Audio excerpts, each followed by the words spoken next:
some of the training considerations for lifters going through chemotherapy? Lifters going through chemotherapy. Well, it's been my experience that you can't train within about 5 days of treatment. You have to lay on your ass and try not to die. Because chemotherapy is trying to kill everything, right? It's poison. It's trying to kill everything. The idea is we try to kill the cancer first, but it is definitely trying to kill you. And what I have seen is that you take a treatment, you wait, at least 4 days, probably 5 days, then you train. Keep the volume low, you handle the intensity that you can. Chemo is typically usually once every 2 weeks, maybe once every 3 weeks. And you just handle what you can, keeping the volume low, and you gradually ramp the intensity up. So really what you're doing is a little 3-week cycles, or on 2-week cycles. And the volume's always low, 1 work set, that's all you can do. Because this is, not the time to play little bullshit games with volume. You just come in, you're trying to maintain your muscle mass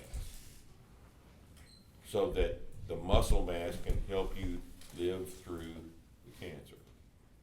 And if you can do that, obviously what we're dealing with here is the lowest effective dose concept. How much can I get away with not doing while still doing something? Okay. Right? And we've done this several times. It's always better than not doing it. We just interviewed John Wilson from your gym on our Wilson's podcast, on the Barbell Logic podcast that came out this week. Guys had stage 4 kidney cancer. He's gonna die from cancer. He's had it for, maybe. I don't know. probably If I don't gonna kill die. him first, he'll. but he's had it for 2 I may years. kill- He's been on chemo for 2 years, and he's maintained his body weight and had to go through several other surgeries in the He middle was of supposed that. to be dead 18 months ago. Yeah. It's And I was a kinda cool looking story. forward You should to listen it, to his but- story. It's good. I think you should send him an email. We give out his email at the end. Send out his email and tell him you thought it was a great story. And pass it along to people like your parents who think they're too big of pussies and old people to train. And this guy who's, how old is John? 58. 58, had 58. stage 4 kidney cancer for the last 2 years, trained anyway. Hell, he just had neck surgery too. Yeah. He's got through with neck surgery. So, it can be done. Yeah. It's a bad Can be done. Yeah, he'll probably die from cancer, but not next week. It won't be next Because he week. hasn't wasted away. No. Right.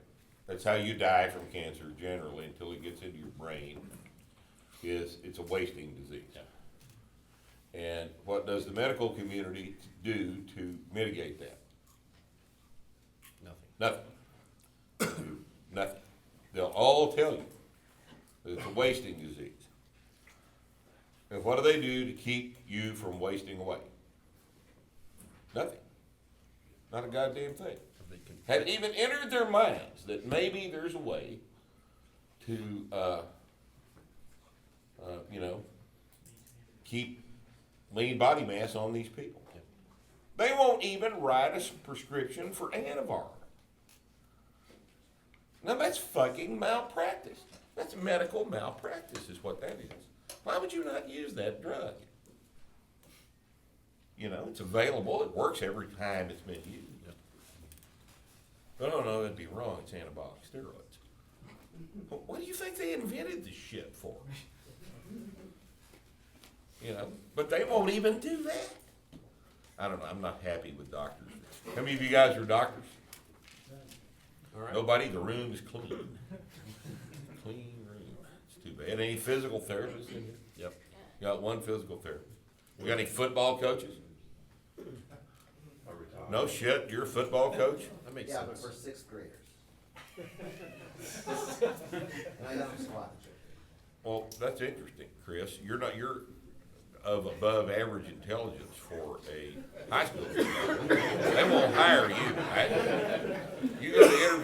with a high school and they say, Chris, what's your, what it says here, your IQ is, 122. Chris, you know that makes you ineligible to be a high school coach. I mean, we see 3 digits, you know? 3 digits. Top of the bell curve. My day job was a physician assistant. Dead I center. worked in ortho surgery, and sadly, it was before I found this method. Right. And we would send them to physical therapists all the time, following joint replacements and like post-op shoulders, and nobody ever seemed to do really well. Yeah, There's occasionally, but occasionally, on rare occasions. But, as Eric will tell you, most of the people he works with are morons. I can vouch for that. Yeah, they are, right? You know, you can be a moron and get through a terminal degree. Doctors do it all the time. Yeah, So What? along that line, Yeah.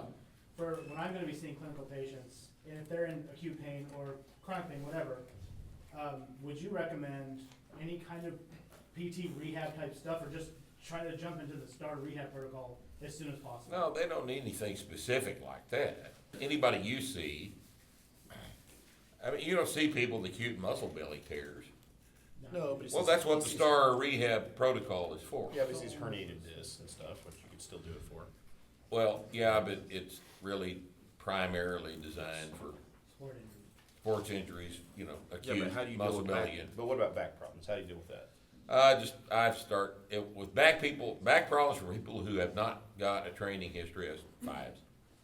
Yeah. Start with 5. Light Light deadlifts, 5s, not STAR, light deadlift. Yep. Just get them moving under the bar, you know, have them deadlifted first, squat as soon as they're capable of doing it. This is gonna freak them out. I wouldn't have them squat the first day. Would have them deadlift the first day, because you can do that without pain. If you have to, you use a rack pull position, a partial, but you just load the movement. Teach them how to keep their back flat, put an empty barbell in their hand, and have them do a set of 5. If you do 3 sets of 5 with that patient that day, they're better in an hour. Weird. They're better in an hour. So why don't physical therapists know that?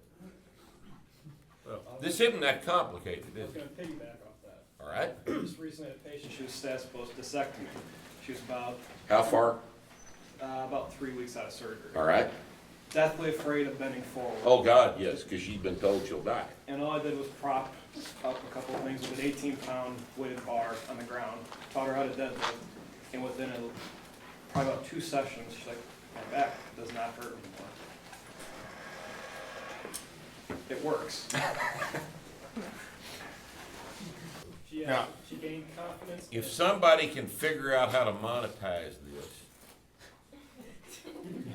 we're all fat, aren't we?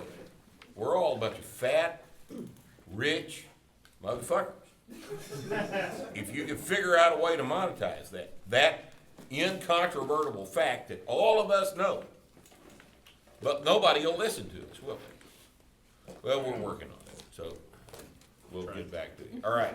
So you might not have an answer for me, but I was wondering if, do you know if hormonal forms of birth control have a significant impact on the strength development of women? Maybe, but I don't know that it matters. And the reason I say that is because if you start from 0 and you have them trained, they will see a net improvement, right? Now, would the improvement be better were they off of their pill? Maybe, but do we really want to know that? No. No, leave them alone. Okay? So I'm supposed to ask you about kids and lifting weights. Okay, Because I have a 6-year-old. Do I have to ask you about kids and lifting weights? yes. Children can lift weights as long as they use excellent technical form. Children can lift weights as long as they learn how to control effectively their eccentric descent during the movement patterns. Children can lift weights as long as they perceive the activity as play. Children cannot train, as discussed in the previous lecture this afternoon, as they lack the hormonal milieu to recover from incrementally increasing loading. You're killing me. Do not be the parent that forces your child into a linear progression when they are 12 years old, as you see on the internet with small children with abs. Because you will rot in hell for doing that to a child who gets to be a child only once. All right? How would you adopt the protocols into an in-season or off-season for athletes? Would you just modify volume? Which athletes? Just, let's say, Are they novice, intermediate, or advanced? elite in their sports. So if you That had doesn't mean a fucking thing. Are they actual athletes or are they just deciding that actual- Or are they college football players, or are they athletes? actual athletes, Have they gone through the linear progression? no. Then they're novices. No modification. Then they're novices. I know that's shocking, but they're novices. No, I'm not shocked about that. Most freshmen, freak, 38-inch jump football players recruited to D1 schools are novices. You see how easy it would be to train them? You really understand what I'm saying? You know how easy it would be to have these guys come in the gym and do nothing but 3 days a week, come in and add 5 pounds to all those lifts. Maybe 10 pounds at first, because they are freaks after all. You don't have to do all this silly ass BOSU ball shit and rate of force development. You just get their squat from 325 up to 525. And then practice their sport. And then practice their sport. And then they can hit you, because they're squatting 525. If the defensive backs can squat 525, that makes them kind of badasses, doesn't it? But what is being done instead? This functional training bullshit, you know? One of my best friends is a big D1 coach. He was at Baylor. He's not at Baylor now. He's at another big school. And he had me out to watch their program. And they, first off, all of the coaches, all the strength coaches at Baylor, or maybe 25, including grad assistants and stuff, came in at like 4:30 in the morning. And at 5 till 6, they let the guys in at 6, especially the ones that have 8 a.m. classes. They turned up the Metallica at 5:55 a.m. and the doors were locked to the weight room. And 1 minute before 6 a.m., all of the strength coaches lined up, made 2 lines in front of the door, and they started the slow clap. In lieu of training. And at 6, the second the clock turned to 6, they opened the door like, yeah! High fives, all these guys. And they came in and did 20 minutes of bullshit. And nobody's in the weight even room. embarrassed. 20 minutes. No squats, no deadlifts, just a bunch of bullshit. And then we ran as fast as we could over the practice field, including the coaches. And they did 48 dynamic warm-up movements. Because they're all still I told you cold. this, right? They're all still You know, cold. firing off the line. And they fired off the line in all these different ways. High knees, karaoke's, tail kickers, but all this shit. And somebody do it wrong, and they blow the whistle, tweet, and they'd be like, "Get back in line, motherfucker! You don't deserve to wear that Baylor T-shirt. Take it off, turn it inside out, put it back on." That's what that's what they do. No coaching, not how you did it wrong, just that you did it wrong, right? And then at 5 till 8, they blew the whistle, and all the kids with 8 a.m. classes ran as fast as they could to class, and everybody else, the upperclassmen, ran back to the weight room, where they did 20 minutes of bullshit. But that's what they do. Because it looks like football. Yeah, doesn't they it? could just.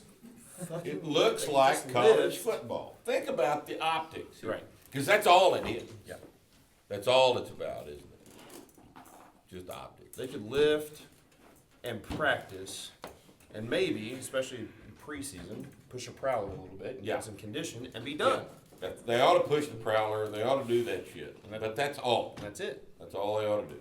Just, but you can't pay these guys or head strength coaches. By the way, most head strength coaches for universities are actually assistant athletic directors. It's an admin position. It's not an actual strength coach position. You can pay them $200,000 if that's what they do. If they put them on starting strength, which is what they get paid. That guy gets paid $200,000, and everybody else gets paid $30,000 a year to work 90 hours a week. It's a horrible job. You don't want to do it. Get out. Go into the private sector and actually make money. People aren't worth it. You don't even know if you're a good coach anyway, if that's who you coach, right? All right.